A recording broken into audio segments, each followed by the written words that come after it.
Hello, everyone. Good to see you. Apologize, this is a few minutes or a few days behind, but wanted to do something actually a little bit different this month.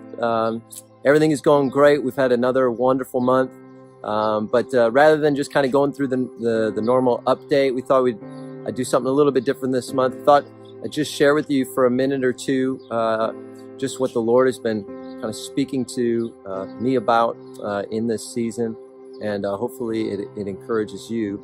I've been thinking, meditating, and reading a bit about Abraham and Jesus's fulfillment as part of the Abrahamic promise and story that all the way back in Genesis 12 and 15 and 17 that God shows up to Abraham and promises to him that he would through him and through his seed bless the nations. And then Jesus comes along as this true son of Abraham, the one who to whom the promise was made. Paul tells us in Galatians 3, and he comes as the fulfillment of the promise made to Abraham, the Abrahamic story, that now in and through Jesus the nations of the earth are blessed. And what I've been thinking about that fact is that we are also part of that story. That in the book of Galatians, Paul is kind of working through Abraham and Jesus and drawing the connections there. His climactic verse at the end of chapter 3, I believe it's verse 29, he says, "So now therefore anyone who is in Christ, we are now all children of Abraham."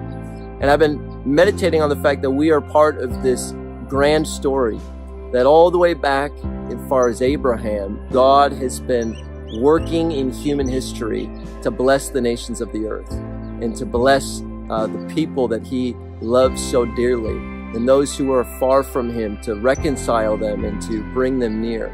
And how we're all part of that narrative, we're all part of that story, that we are part now of Abraham's family, and we get to inherit that and receive that, but how we also get to be brought into actually blessing the nations and proclaiming God's good news to our neighbors and to our family members and to our co-workers and to our cities and to the nations of the earth. That this is the story that we get to tell. And I've been just blown away by God's faithfulness in that story, that over the years and the centuries, God has been at work.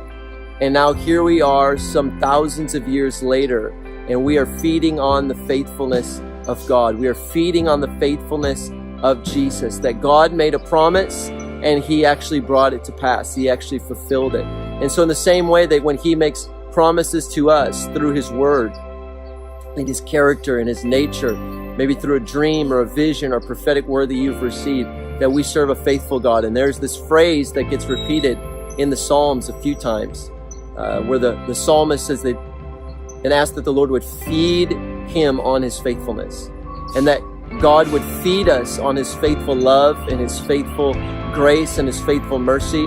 And so today I wanted just to leave you with that as a meditation, as something that you can think about and pray about, that the Lord would feed you on his faithfulness, that the God who promised Abraham a son and to bless the nations has indeed fulfilled that in the person of Jesus and brought that to pass and blessed us through that, and now called us to be a blessing to the nations through that. And that same God who proved his faithfulness then would prove his faithfulness to you again, and not only prove it, but would feed your soul and nourish your soul on his faithfulness. In whatever situation of life that you are in, that your soul would be fed with the food and the bread of his faithfulness, and that you would be filled with it to joy overflowing.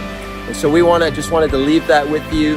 I want to thank you guys all for your continued prayers. Hopefully by this time next month, when we send you our next update, we'll have another addition to the family. We're only about 2 weeks away from our due date, and we'll be getting ready to launch overseas for a few months. And so we love you.